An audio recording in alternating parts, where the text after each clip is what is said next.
Jake Miller stepped off the transport shuttle and looked around at the massive crystal spires of Kepler Galactic Academy. His boots made a strange clicking sound on the smooth alien floor. After months of paperwork and testing, he was finally here as Earth's very first exchange student. The hallways buzzed with whispered conversations as different alien species noticed him walking by. Jake tried to act normal, but everywhere he went, the talking would suddenly stop. Groups of students would stare at him with wide eyes before quickly looking away. The bug-like Chitauri students were the worst. Their antennae would twitch nervously whenever he got close, and they would scurry away on their 6 legs.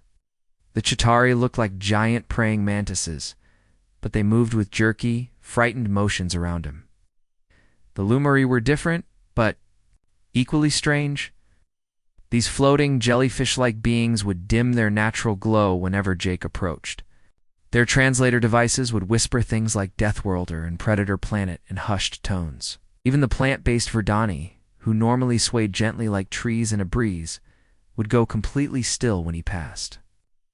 Their leaf-like appendages would fold inward, like flowers closing at night. Jake tried to smile and wave, but this only seemed to make things worse. He started to wonder if coming here was a mistake.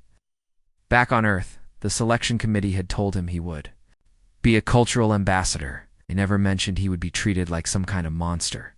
The xenobiology classroom was huge, with tiered seating that could hold over 200 students. When Jake walked in, the room went dead silent. Every alien eye sensor and light focused on him. He could hear his own heartbeat in the sudden quiet. Professor Velthak stood at the front of the class. The professor was a tall, crystalline being that looked like a walking diamond. Light refracted through his body in rainbow patterns as he moved.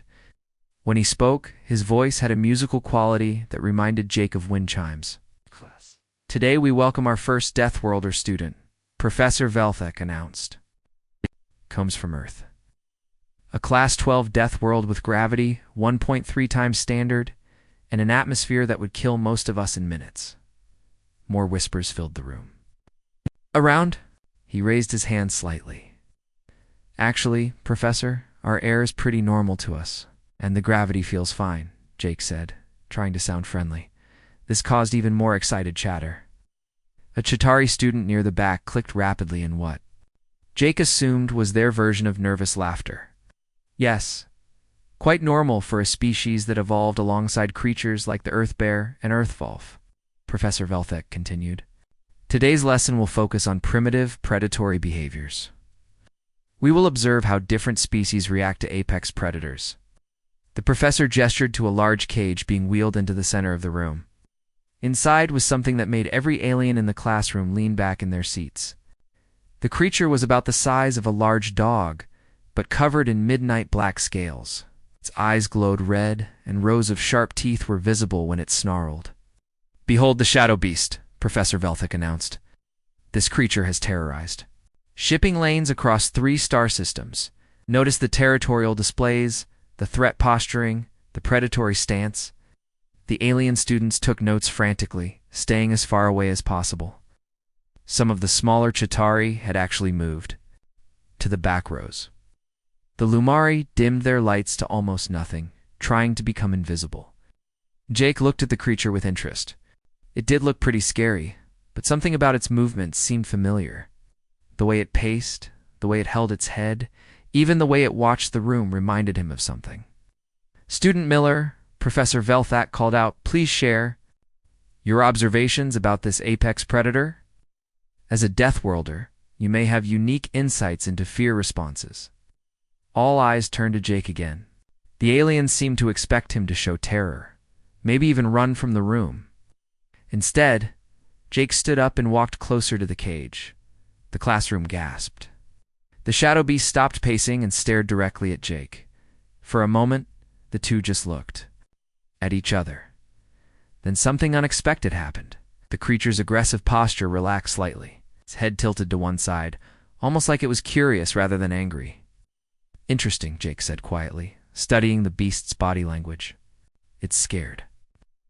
The teaching assistant, a young woman named Riley Thompson, stood at the control panel managing the containment field. She had arrived at Kepler Academy just 2 months before Jake, making her the second human on campus. Her fingers moved carefully over the alien controls as she monitored the energy barriers keeping the shadow beast contained. Notice how the creature displays aggression through rapid movement and vocalization. Professor Velthak explained to the class.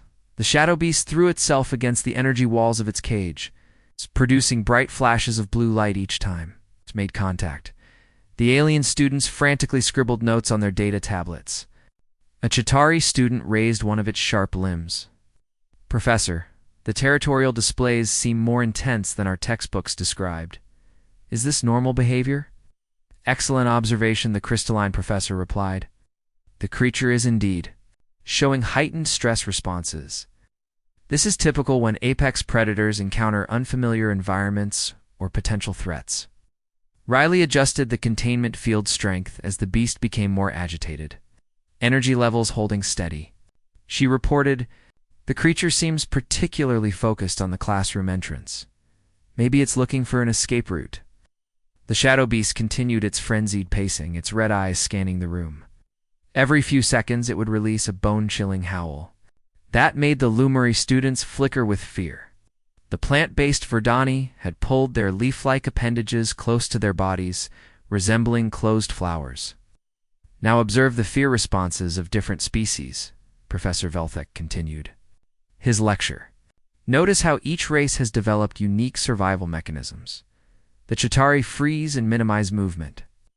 The Lumini dim their bioluminescence to avoid detection. The Verdani contract their surface area. Jake watched the creature with growing interest.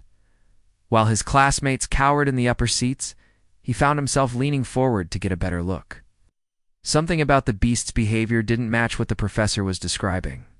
The shadow beast's reputation spans 3 star systems, Professor Velthak went on. Merchant ships have reported losing entire crews to pack attacks. Military vessels avoid sectors where these creatures have been spotted. A Lumori student's translator crackled to life.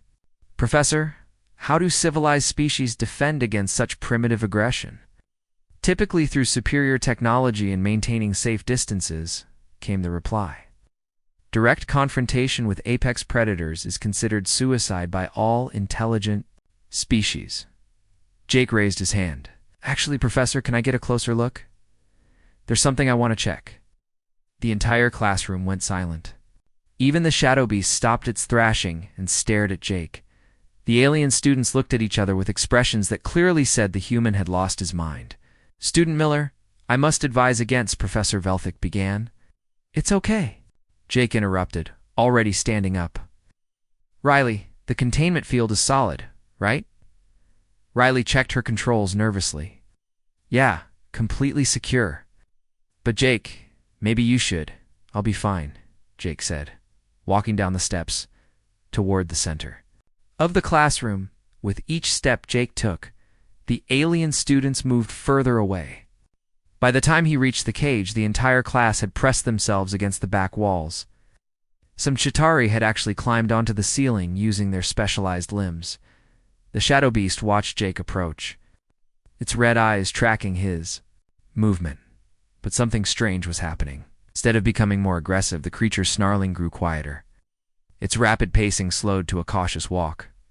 Jake stopped about 3 feet from the energy barrier and simply stood there, hands relaxed at his sides. He didn't make any threatening gestures or sudden movements. He just watched the creature with calm, steady eyes. The beast approached the edge of its cage, moving more slowly now, stretched its neck forward, trying to catch Jake's scent through the energy field.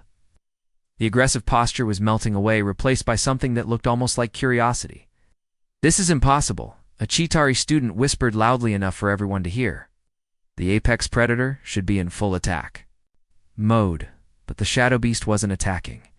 Instead, it had backed away from the barrier slightly, its head tilted to one side. The creature that had terrorized 3 star systems was actually showing signs of mission in front of the human student. Professor Velthek's crystalline form flickered with confused colors. Most irregular, the creature's behavior pattern has completely changed. Riley stared at her readings in disbelief. The beast's stress indicators are dropping. its heart rate is actually slowing down. Jake continued to stand calmly, maintaining eye contact with the shadow beast. To everyone's amazement, the creature had stopped snarling entirely, sat down on its haunches, still watching Jake, but now, with what almost looked like respect rather than rage, the alien students began whispering among themselves, their fear slowly being replaced by confusion and wonder. A sharp electronic whine suddenly filled the classroom as warning lights began flashing red around the containment unit. Riley's eyes went wide as she stared at her control panel in horror. "No, no, no," she muttered, frantically pressing buttons. "The power coupling is overloading. I can't stabilize it." Sparks shot from the control console as the energy field around the shadow beast's cage began to flicker. The blue barrier wavered like a candle flame in the wind, growing weaker with each passing second. Professor Velthek's crystalline body flashed bright red with alarm. "All students evacuate immediately. This is not a drill." Chaos erupted in the classroom. The Chitauri students clicked in panic as they scrambled over seats with their 6 legs. Several lumeri flickered so rapidly with fear that they looked like broken light bulbs. The plant-based Verdani swayed frantically as they tried to root themselves to the floor in terror. The field's collapsing. Riley shouted over the screaming alarms, "I can't stop it." With a final electronic screech, the containment field died completely. The energy barriers vanished, leaving nothing between the shadow beast and 200 panicking alien students. The creature stood still for a moment, as if it couldn't believe it was free. Then it let out a roar that shook the entire classroom. Students trampled each other, trying to reach the exits. The sound of breaking furniture and alien screams filled the air. The shadow beast leaped from its cage and landed in the center of the room. Its red eyes scanned the fleeing students, and something predatory awakened in its expression. This was what it knew. This was hunting. A young student named Beth Chen had tripped while running up the steps toward the exit. She was human. Like Jake and Riley, part of a small group of Earth students who had arrived the week before. Now she lay on the floor, her ankle twisted at an odd angle.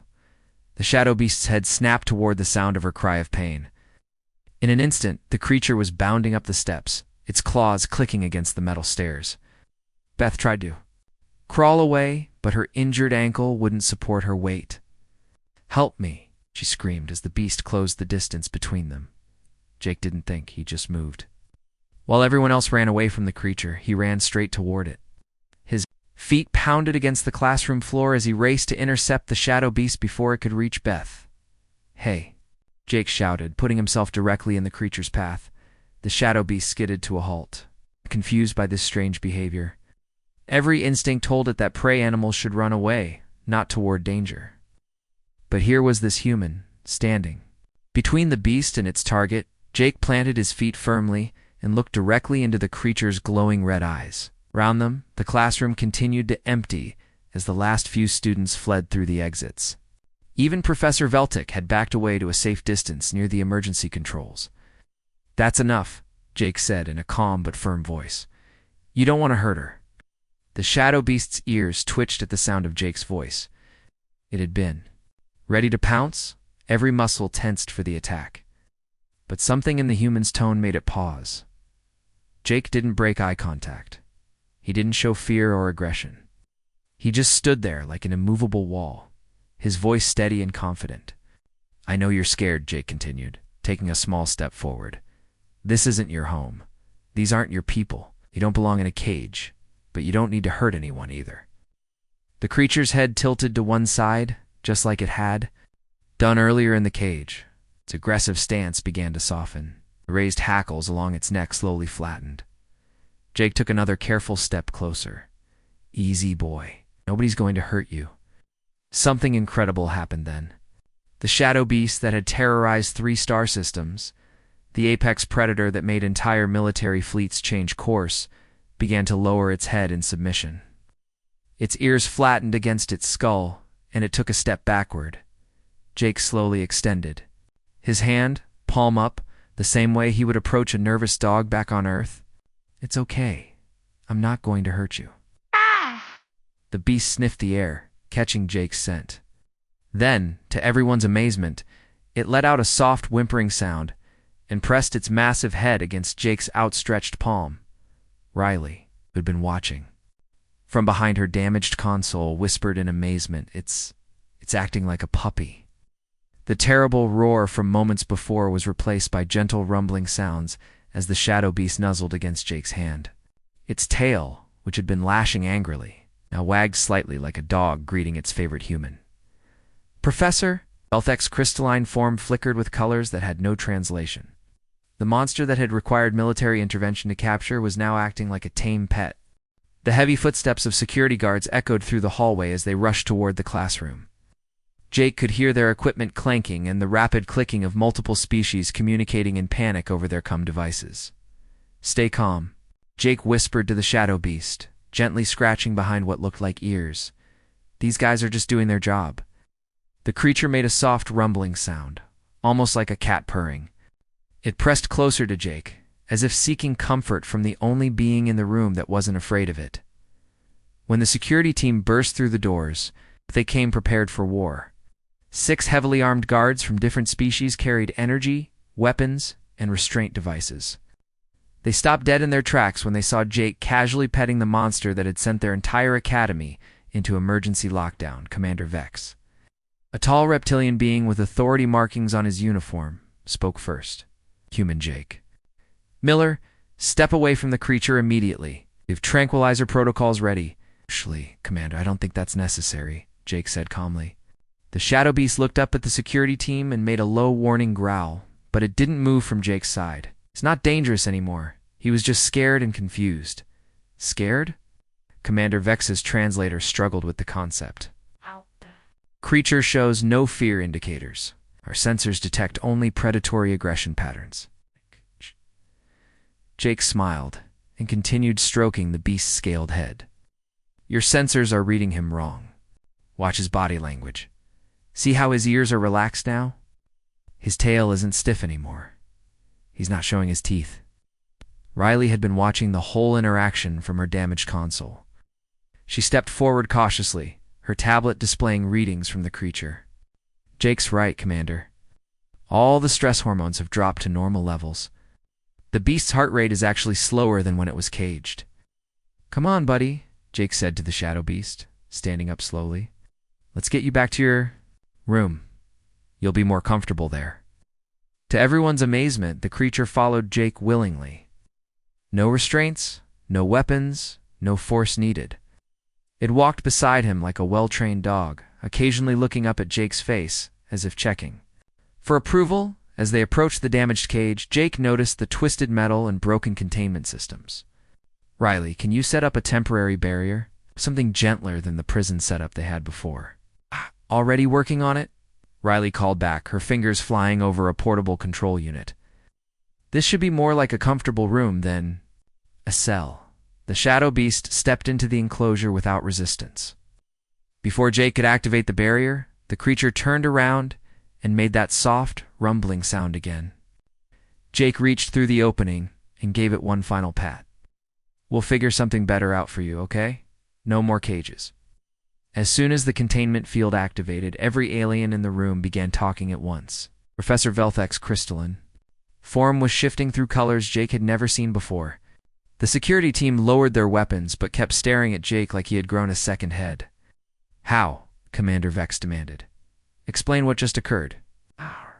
"Data shows this should be impossible." Jake pulled out his personal tablet and began scrolling through pictures. "Back on Earth, we have creatures just as dangerous as your shadow beast. Maybe more dangerous?" Showed them an image of a massive brown bear. "This is a grizzly bear. It weighs twice as much as that guy." He pointed toward the contained beast and could tear a human in half without trying.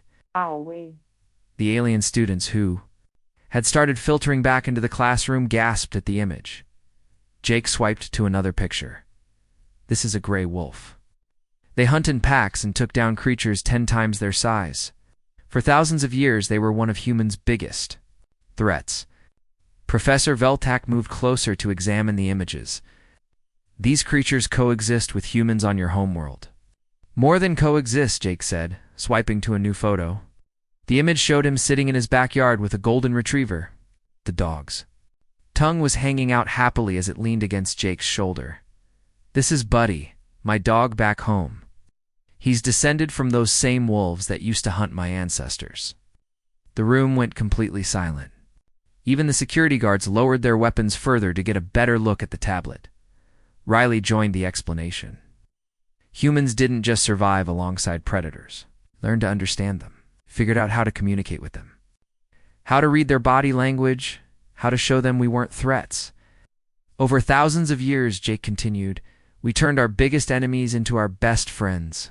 Dogs help us hunt, protect our homes, even guide humans who can't see. We have cats that descended from wild predators, but now they sleep in our beds. A Chitauri student clicked nervously. You, ... domesticated apex predators. Not exactly domesticated, Jake corrected. More like we became partners. We learned their language, and they learned ours. That shadow beast wasn't being aggressive earlier. He was trying to communicate. He was lonely, scared, confused. Same way Buddy acts when he's in a new place. Commander Vex looked between Jake and the now peaceful creature. You're saying Deathworlders don't fear predators because you understand them. We don't just understand them, Jake said with a grin. We love them. Within 3 days of the Shadow Beast incident, Professor Velthak called Jake and Riley into his office. Hey! The crystalline being's body was cycling through soft blue and green colors, which Jake had learned meant he was deep in thought. I have been reviewing our xenobiology curriculum for the past 72 hours, the professor began, his voice carrying that familiar wind chime quality. It has become clear that our understanding of predator behavior is fundamentally flawed. Jake shifted in his chair, which had been specially designed for human anatomy. Professor, I hope I didn't cause too much trouble with the demonstration. On the contrary, Student Miller. You have revealed a gap in galactic knowledge that spans centuries. Professor Velthek's form brightened to a warm gold. I am restructuring the entire xenobiology department. Would you and Miss Thompson be willing to serve as co-instructors for a new course? Riley nearly fell out of her chair. US teach. But we're still students ourselves. You possess knowledge that no other species in the galaxy has demonstrated, the professor explained. The ability to communicate with apex predators is beyond our current understanding. We need human perspectives to bridge this gap. The new course was titled Deathworlder Interaction Protocols, and it became the most popular class in the Academy's history. Students from across the galaxy requested transfers just to attend Jake and Riley's lectures. Their first official class had over 300 students packed into the largest auditorium on campus. Jake stood at the front, feeling nervous but excited. The Shadow Beast had been moved to a comfortable habitat nearby, and it had become their primary teaching assistant. Before we begin, Jake announced to the crowd, I want everyone to understand something important. We're not here to teach you to be fearless. Fear keeps you alive. We're here to teach you the difference between rational fear and panic. A Lumari student's translator sparked to life. Instructor Miller, how do we distinguish between the two? Riley stepped forward with her tablet displaying brain scan data. Great question. When we panic, we stop thinking clearly, and we feel. Rational fear? We stay aware of our surroundings and make better decisions. Jake walked over to a large screen showing videos from Earth. Let me show you something. This is a human child meeting a dog for the first time. The video showed a 6-year-old girl approaching a large German shepherd. The alien students tensed, expecting to see an attack. Instead, they watched the child slowly extend her hand, let the dog sniff, and then gently pet its head. Notice what the child does, Jake pointed out. She doesn't run away, but she also doesn't just grab the animal. She lets the dog make the first move. She's showing respect, not fear. Within weeks, news of the program spread beyond the Academy. Jake and Riley started receiving communication requests from across the galaxy. The first call came from the Andromedon Mining Consortium. Have a problem on Mining Station 7? Explained Supervisor Keth, a four-armed insectoid being. Creatures we call tunnel devils have invaded our deep shafts. They've killed 17 workers. Military solutions have failed. Jake and Riley looked at each other. This was their first real test outside the controlled environment of the Academy. "Us all the data you have on these creatures," Riley said. "Behavioral patterns, attack methods, habitat preferences, everything. The data revealed that the Tunnel Devils were actually protecting their breeding grounds. The mining operation had unknowingly built right through their nesting areas. They're not attacking for food or territory," Jake explained during their consultation video call. "They're defending their babies. That's why military force isn't working. You're making them more desperate." Riley pulled up geological surveys on her screen. "See this area about 2 kilometers north of your current dig site. Similar mineral composition, but no nesting signs. If you relocate your operations there, the Tunnel Devils will probably leave you alone." The solution worked. Within a month, the mining station reported 0 attacks. The Tunnel Devils had actually started avoiding human workers entirely, seeming to understand that these particular beings weren't threats to their young. Word spread quickly through galactic trade networks. Soon, Jake and Riley were consulting on monster problems throughout known space.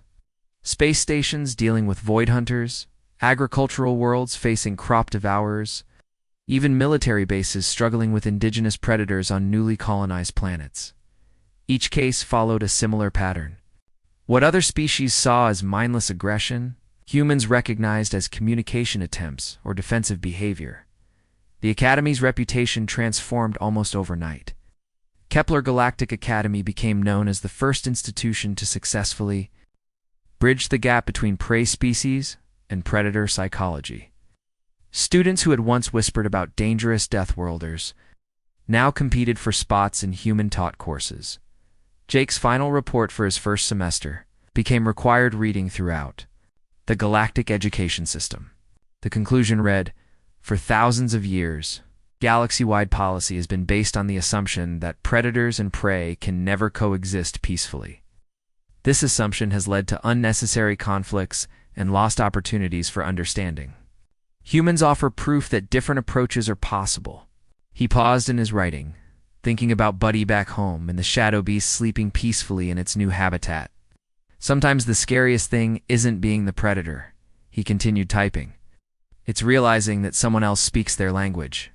And you've been having the wrong conversation this whole time." The report ended with a simple observation that would change galactic policy forever. "Maybe it's time we learn to listen."